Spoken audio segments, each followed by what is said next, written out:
আলাইকুম রহমতুল্লাহ। বন্ধুরা, বর্তমান সময়ের একটা ভাইরাল আইসক্রিম ডিসকোন, কোম্পানি হচ্ছে সেভয়, সেনা কল্যাণের একটা কোম্পানি। এই সেই আইসক্রিম ডিসকোন পাবলিক তো সেই খাচ্ছে,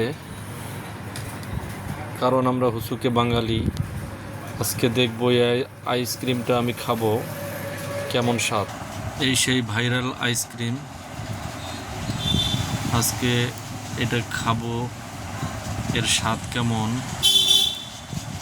এটা দেখবো এবং খেয়ে এর স্বাদটা আপনাদেরকে জানাবো। ডিসকোন, দেখি এর স্বাদ কেমন।